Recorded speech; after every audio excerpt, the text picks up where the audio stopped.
Hello, students. Welcome to week 5 of the 21st Century Skills course.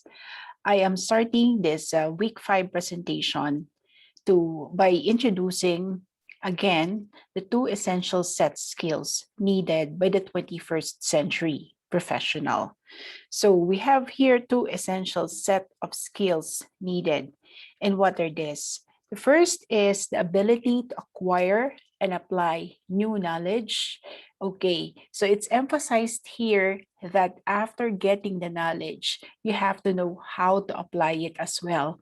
Just like what I'm usually saying, that it's important that you know the definition, or it's important that you know what is the meaning of the word, but it's more important knowing how to use it. Because of course, even though you know the definition, you can recite it well, but if you do not know how to use it, then that's sad. And the other one is to have the know-how to apply essential 21st century skills. And what are these essential 21st century skills? These are problem solving, communication, teamwork, technology use, and innovation.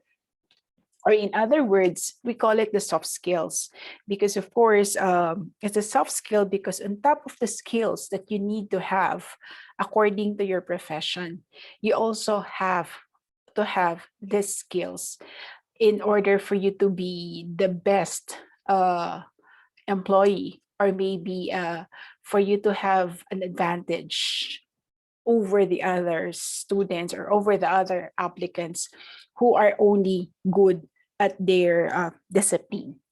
Okay, now how do we acquire these two essential skills? We can acquire these skills by going to the academic institution. And when I say academic institution, it can be, of course, your primary school, your middle school, your secondary, or even your college or university. So if you will see from the very beginning of your education, you are already guided. The subjects that you have taken, the courses that you have taken helps you to become a better you. How? And this is what they do. They want you to contribute to work in society. Okay? They want you to contribute to work in society, meaning to say, aside from honing you to be a professional, to be an employee, or to be a manager, they're also grooming you or making you ready for the society. Why is the society in need of us? Of course, we have to remember that we have to uh, help ourselves. Is not only for ourselves, but ourselves is for others. And then the second one is to develop our personal talents. What personal talents? Of course, when we start making money, it's also important that we know how to financially grow whatever resources we can get, or to manage it financially. We also have to know how to tap our full potential. As we all know, we have different talents. Like some people can be good in drawing, some people can be good in math, others can be good in expressing themselves, others do have it all. And so once you have it, it's also important that you know how to develop it more. Don't just be satisfied that you are good in singing, but try to be the best uh, in terms of your talent. And the third one, I think this is what I'm mentioning connected to society: fulfill our civic responsibilities. Why? Because, of course, for us to have a better place to live in, a better community, a better country, and a better world, we have to give ourselves in the community. Um, we have to practice, or we have to do our responsibilities, such as voting, to hear our voices for who will govern the I would say the country, or who would take the lead in continuously developing the country. Also, not only our role as a civic individual, but also we also have a role to fulfill to the other people, like for example, to the underprivileged in your community, to the old people who needs help, to people with disability who also are needing your help. Okay, so we are lucky that we are strong. We're lucky that we have the talent, that we have the intelligence. However, it's also good to share and help other people. And the fourth one is to carry our traditions and values forward.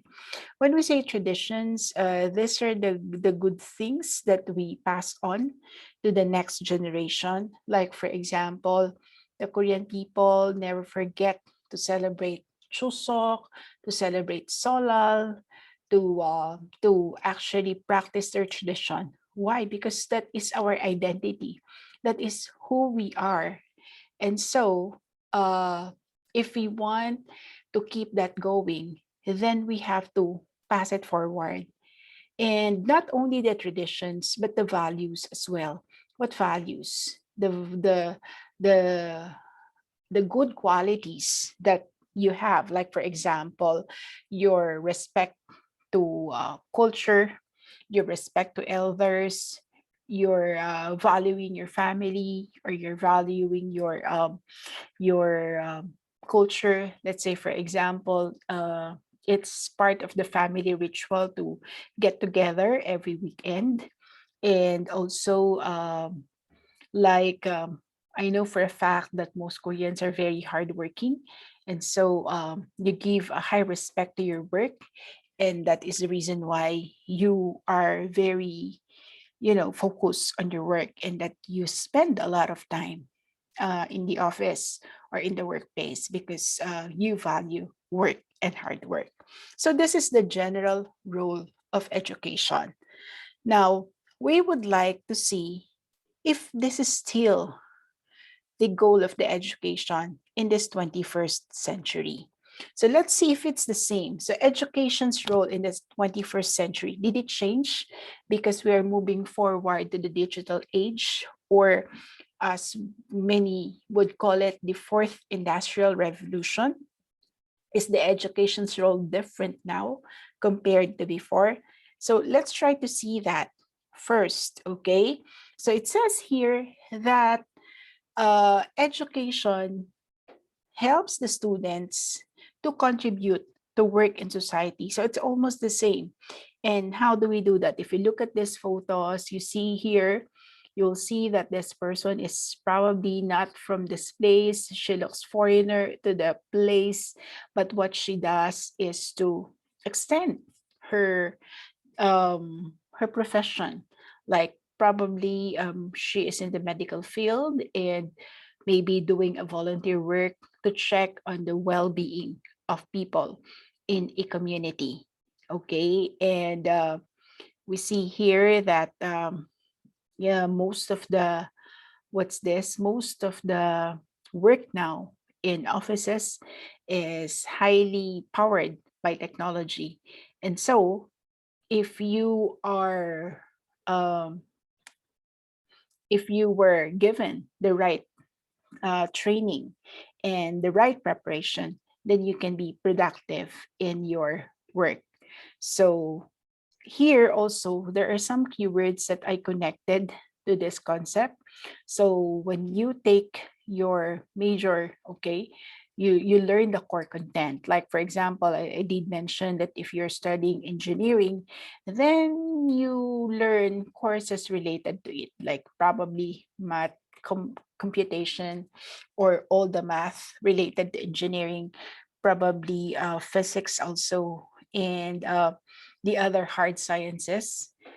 Or for tourism management, you learn about destination, how to manage destination, or maybe you're looking into entrepreneurship, and you are acquiring the skills on how to become a good entrepreneur. So meaning that if we want to contribute to work in society, we have to invest on ourselves. And investing on ourselves, meaning learning what we can learn from what we are studying or from our major.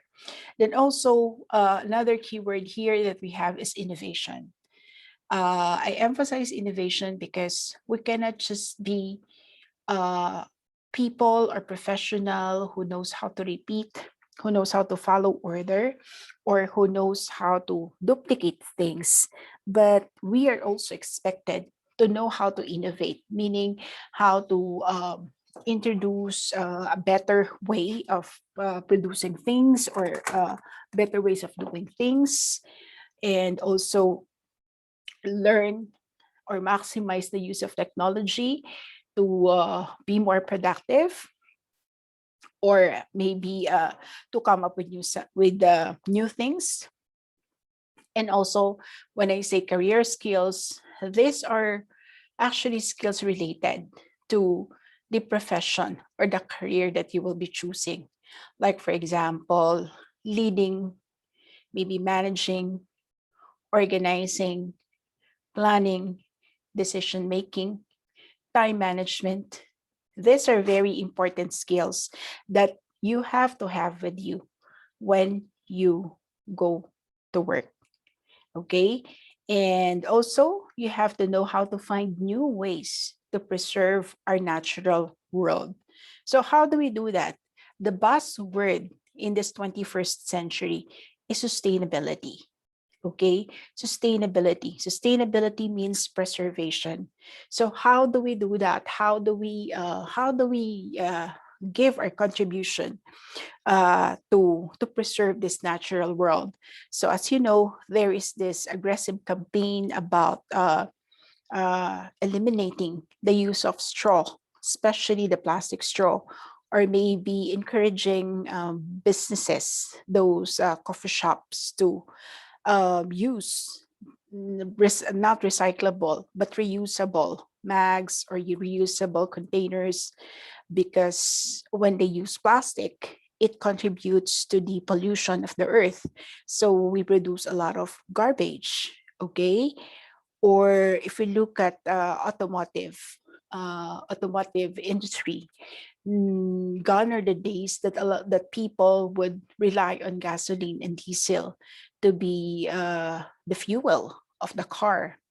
Now they have invented the use of a hybrid car, which uses maybe half of gas or half of diesel, and the other half is making use of electricity, or it would be a full electrical car, so that the smoke can be eliminated. And what else are we doing? We're also into recycling, especially here in Korea. It's highly encouraged to not only to recycle but also to do waste management, like sorting of the garbage, putting like the food left over in one container and it will be picked up. So that's how we can contribute. I mean, contribution to the society doesn't mean big. It's our small way in, in contributing whatever we have, like knowledge, skills, and talent, and practicing how to be a responsible member of the community. Okay. And aside from that, we are expected to build harmonious, meaning to say we don't want conflict, we don't want issues. Usually, conflicts and issues happen when you are not in the proper set of frame of mind. Like, for example, when you're drunk, or maybe when you're hungry, or maybe when you're tired. So you don't create harmony. But we are expected to be the agent of harmony. Why? Because if there's harmony in wherever we live, then people will be happy. People will experience less stress. Okay. And we can have, I would say, a peaceful world if nobody's creating conflict. Culturally rich, what does it mean? Culturally rich meaning that we're not ashamed of where we're from. We're not ashamed of what uh, we practice. Like, for example, I would say that it's part of our culture, the Filipino culture, to get together during Christmas, or maybe to spend time with the family, even though there is nothing to celebrate. Usually, you get together, you try to catch up with each other, and then there's always food. Okay, and that makes us, that gives us the energy that relaxes us, and be ready for the next week's challenge. Okay, so the culturally rich culture is something that you need not to throw away, especially when you go to another place. You should not deny that where you're from. Like, if people will ask me, where are you from, I honestly say, oh, I'm from the Philippines. Why? Because I'm proud to be a Filipino. So if time comes that you have to go overseas because of work reason, then embrace your culture and be proud of your culture. And not only being proud of your culture, but try to educate other people about your culture. In that way, we can also have a harmonious community. And what about creative societies? Creative societies means that a creative society makes use of its resources wisely. How? Like, maybe you've heard of economies of sharing, maybe you've heard of recycling together, maybe you've heard about, people pooling resources, like for example, sharing of car. Okay, so these are ways of savings. These are way of preserving the community, because of course, if say for example, you're going into one place, and if you, how do you call that one, if you just joyride with other people, and if you take turns who will drive, then that would be less traffic, that would be less use of gas, and that would extend, of course, the resources that we have here on earth. So this is the education's role, to contribute, uh, to make the citizen, or to make the graduates know how to be aware on how they can contribute to work and society. Okay, so I hope you make sense of why you're here in the university, not just to get that piece of paper that reflects your GPA, or that showcases what units have you taken, but at least you make sense. Why do you have to go to school, and what you need from the school? Okay. Then the second is fulfilling personal talents. Fulfilling personal talents. I would like to say that every individual has a talent, every individual has a gift, and every individual is capable of doing things. The only thing that you have to find out is, where are you aligned? Because sometimes people would take, or students would take a course because their parents want them to, or maybe the girlfriend or the boyfriend is taking that course, or maybe they're not sure of what to do. That's why the invite of the friend made them decide to also take that course. But remember, if you know what are your knowledge, what are your skills, what are your talents, what do you want to do in life, then it's easy to fulfill personal talents. Okay, now what is being said here is, let's take advantage of the presence of technology, because the technology and the different devices are power tools for building our abilities and sharing our talents. If you will just have time, okay, to check the technology and see what productivity tools it offers to you, you will be amazed of the many things that you can do when you use the technology. It's not only for gaming, it's not only for passing your time, but it's also for helping yourself to build your abilities. Sharing talent um, is also something that can be done using technology. Like, for example, a lot of students are into photography, and a lot of them love to take photos of everything, the food they eat, the places they visited, or anything, even the season or even the beauty of nature is captured by students who are, who love to take photos. And don't just give it to yourself, okay? Because keeping it to yourself is not so satisfying, but instead, share it with other people. And when you share, definitely people will appreciate what you have done. People will give you the pat on the back. People will give you a commendation. Okay, keep the top. That's very good. And that's also the reason why I encourage you you know, to be open, to share what you can do, to let people know your talents. Because if you share that, the more that you will find out what are you capable of doing. Okay? Then also we have here, people everywhere can contribute their talents and gift to the health and welfare of their community, economy, and society. So just like what I've said, whatever you have, knowledge, skills, talent, bring it forward. Bring it forward by letting people know, like people in your community, people in your society, your group, your friends, that you have the talent, and be generous to share it. Because the more you share your talent, the more you let people um, appreciate your talent, the better you can become. Because of course, people are, sometimes they give unsolicited advice. They can teach you how you can do it better, and probably they can maybe make mention of other tools or other ways in how you can develop more your talent.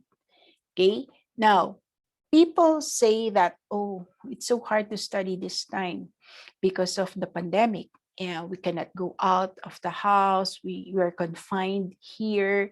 There's no way for us to learn. That's not true, because of course there are that places or spaces that can help us learn. I'm sorry, that can help us learn. Okay, there are places that can help us learn. So meaning to say that learning does not only happen in the classroom. It can happen anywhere. Like, as I've said, even if you're just sitting on the subway train while on your way home, when you observe people, you can probably learn something. Or maybe if you're reading the newspaper, or maybe now you don't have newspaper, but instead mobile news, then you can learn something. Remember, I always advocate for lifelong learning. And when we say lifelong learning, this is your personal goal of keeping yourself updated about the news around the world, news happening around you, or anything that you think will help you to become a better version of yourself. Okay? So that is how you fulfill personal talents. And I always tell students, if you do not know, ask. Asking is not sign of stupidity, because people believe that when they ask questions, people who will hear their question will think that they're dumb or babo. That's not true. I always say that when a person can ask a question, that means to say that person is thinking. That person is capable of coming up with a creative idea of asking a question. Okay, so fulfilling your personal talents does not only happen in school. You can self direct yourself. You can probably seek help from other people if you want to enhance your talent. Okay? Then moving to the third one, fulfilling civic responsibilities. So, how do we do this one? I have here two examples or two examples that I would like to share with you in terms of fulfilling civic responsibilities. All of us are in social media. All of us are using the internet. And I think all of us also are aware of cyberbullying. Okay? If bullying happens in the classroom or if bullying happens in school, maybe some of you did experience that. It can also happen in the cyberspace. And that's why we call it cyberbullying. Now, what can we do about that? In order for us not to be bullied, okay, in order for us not to be victims first of bullying, then we have to know how to behave properly in the cyberspace. We have to know how to control also our emotions when we are in the cyberspace. Because, of course, even though it's a cyberspace, there's also a possibility that conflict can can uh, can happen, or misunderstanding or miscommunication. And another way of doing this would be learning to manage our digital power tools. You have access to Instagram, you have access to Facebook, you have access to all social media platforms. And sometimes we are not sensitive, okay? You are not sensitive in what we say in the platform. In the platform, sometimes we express our emotions. It's good if it's a positive emotion, but what about if you express a negative emotion, such as you're ranting, you're very upset, you're saying foul words to someone? It doesn't help you as a person. Much more, it pulls you down. And the IT experts say that whatever you upload up there can never be deleted. And you know how fast, okay, how fast can the information be disseminated if you make use of the internet? So the key is learning to manage the digital power tools. Make use of it productively. Make use of social media productively. If you have something good to share, share it. But if it's something negative, something that will hurt people's emotion, something that will probably create conflict or chaos, don't then control yourself. Okay? Control yourself also to say bad things about a comment, because nowadays, because people are free to access or free to express, I'm sorry, free to express emotions, free to express whatever they feel like they want to express, feeling authoritative, feeling entitled, they're not sensitive to whatever they express, without knowing that sometimes we can bully people, without knowing that we can hurt people's emotions.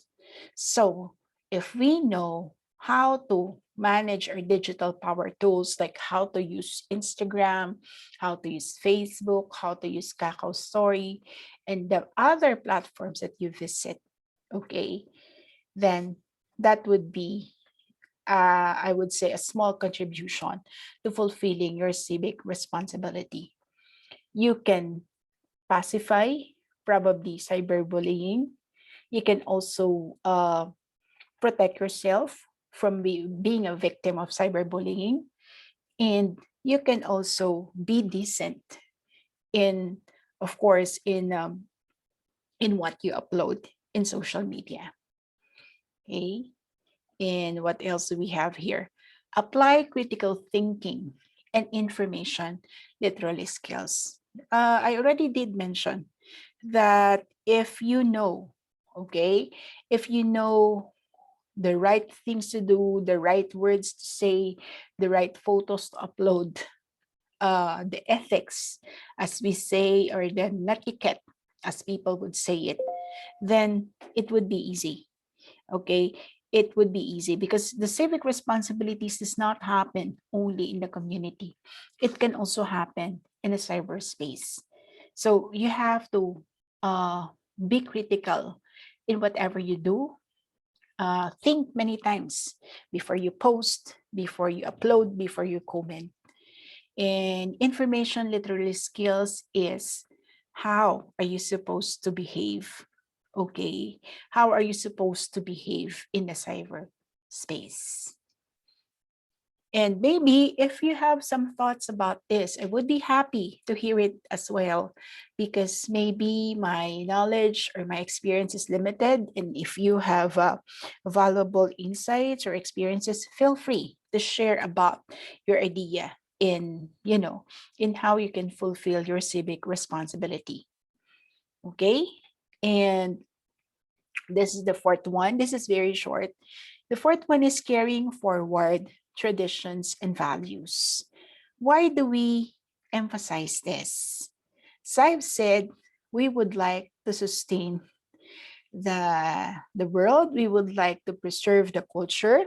We would like to pass on the good traditions, the traditions that was built by our forefathers, and that we would like that the next generation would also witness, would also experience, would also pass on the traditions and the values that we have learned maybe, or that we have acquired, and that are good, because we are living in the world that is diverse, that not only diverse but very rich in culture. So if we look around, okay, if we look around the classroom, we are coming from different nations. And even though we're coming from the same country, like for example, the Korean students, even though you're coming from the same country, but you're coming from different places, you're coming from different families. And coming from different families would mean also different culture. It doesn't mean that Korean culture is homogeneous, meaning to say that maybe the culture in Pohang is different from the culture in Daegu, or the culture of Ulsan, or the culture of Daejeon. There are subculture within a country's culture, and we have to be aware of that. Now, why? Why do we need to forward the tradition? Okay, what's your idea? Why? And before we answer, why do we need to forward the tradition, we can ask, what are the traditions that we're talking about? I think I would like to share the tradition that we have in my country, so that you can also be guided on how to reflect on the culture and the traditions, and what you value as, probably as an individual, as a family, as part of a family, and as part of a country. Okay, so like for example, the Filipinos, or Philippines, is known as a place where people are, you know, people are exported. We say that our number one product are the people, are human resources. Why do we say that? As you all know, our country is not a very developed country. We are just on the developing side. And as a developing country, we're still struggling to have a better economy. And because people would like to live a more comfortable life, would like to live a decent life, they try to study hard, because they believe that studying, or the education, will bring them, or will be the bridge to their dream. And sure enough, of course, a lot of Filipinos are exported overseas as doctors, as nurses, as engineers, as ITs, as artists, as I would say maybe technicians or as workers or as caregivers, they are very talented to share their self, okay? Whether it be in the service industry, in the health profession, in engineering, in probably education. And so what the families or what the culture is projecting is a hospitable country. A hospitable country is a person or a country that is very welcoming, a country that is very accepting, a country that have high respect to people. And so we would like to forward that thinking. We would like to forward that mindset of being hospitable. And I'm proud to say that we're not very rich, but we are happy to give and share whatever we have. Um, for example, you need not to make an appointment when you visit our home. You can just knock on the door.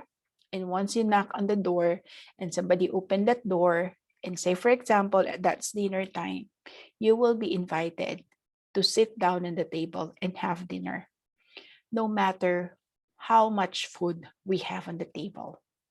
And that's a way of showing our hospitality. So that's one tradition that we would like to forward to the next generation. Another is, of course, that's a country in general. Another is, of course, the family culture. What is that family culture? Respect for elders, respect for every member of the family, and also finding time to have the get together or to see each other. Maybe sometimes the the situation does not permit the meeting of the face to face, but at least getting in touch, uh, like using maybe Zoom or any platform where we can just say hi and hello to each other. And we value that, we honor that, and that keeps us sane, because whenever we are down, whenever we have problems, then we can always have someone to hear us, to listen to us, and probably to give us sound advice when we need it. Okay, so because of that, you don't feel alone, you don't feel depressed, because there's always someone to rely on. There's always someone to give you a shoulder to cry on. There's always a comforting word that will be given to you if you need it. And that gives you the joy to see the beauty of life. Okay? That's a good thing if your family tradition or values is that. And also another thing is, of course, like for example, I am a Christian, and as a Christian, we see to it that we spend time with what we believe in, like we believe in Jesus Christ. And so part of our daily life and part of how we live life is to have a life of prayer, a life of devotion.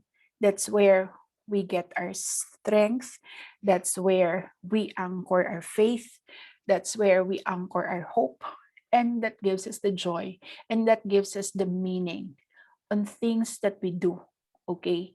It gives us the sense and meaning of things that we do. Like, for example, I'm not just teaching for the money. Okay, because if it's just for the money, I will not do this thing, because it's actually not easy. However, knowing that I can influence a lot of young minds, I can listen to their problem, I can give them advice, I can be part of their development, that makes me happy. Okay, so my motivation is not just the money that I receive every payday, but the motivation is something higher than that. And that gives me the sense of fulfillment. And that also gives me the sense of accomplishment.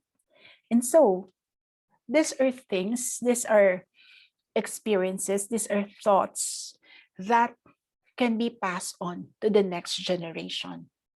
Okay? Passing on to the next generation need not to be material.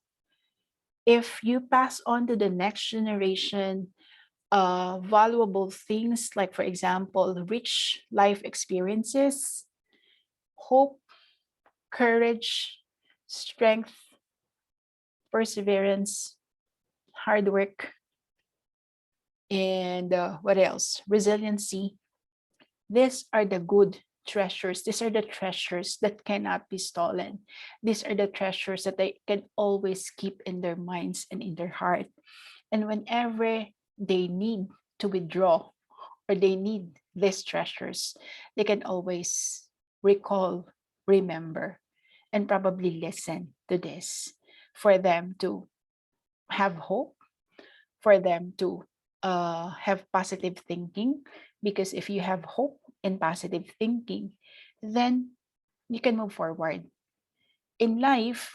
Okay, in life, it's not always the good things that happens to us. Our life is like a wheel that sometimes we are on top and we're happy and we're overjoyed, and sometimes we are down, that we are in despair, we are hurt, and we are tired. And so during these negative emotions, these are investments that we can always pull out and charge our negative feelings or negative emotions. And these are the good treasures. These are the good jewels that we can pass on to the next generation. And so we say that if you want to have a progressive country, if you want to have a developed country, it always starts from its people. So if you produce a good son, a good daughter, then that good daughter and then that good son will produce the next generation of good, talented, innovative, and creative people. And in that way, time will come, we will be living in an earth that has no chaos, no conflict, no scarcity, but instead, we will be living in an earth that is practicing sharing, practicing generosity, and collaborating and sharing of things. And that will probably be um, the time that we're waiting for, that there's no disparity between the rich and the poor, that there's no scarcity of the natural resources, and that there are no social conflicts, because life on earth is shared equally. And that's what we dream. And that's why you are here, to be educated, to be aware that you're not just here for yourself, but you are here to be the best version of yourself in the work, in the society, or in the community, to hone your talents, and also to practice your civic responsibility. And I would say, most importantly, to carry or to forward the traditions and values to the next generation, that will be the hope of your community, the hope of your society, and the hope of your country. Okay? So I hope I was able to give you light on what the academic institution would like to happen to you. It's not just the grade, it's not just the learning, but it's the development of a whole person, maybe mentally, emotionally, physically, and spiritually as well. Okay? So if you have thoughts about this, if you have something to share, some questions to ask, feel free to write it in the comment section of our YouTube link. So I hope this is clear to you. And if not, give me a comment, email me, and I would be happy to hear from you, whether it's a question or it's a comment. So thank you for listening and see you in class. Bye.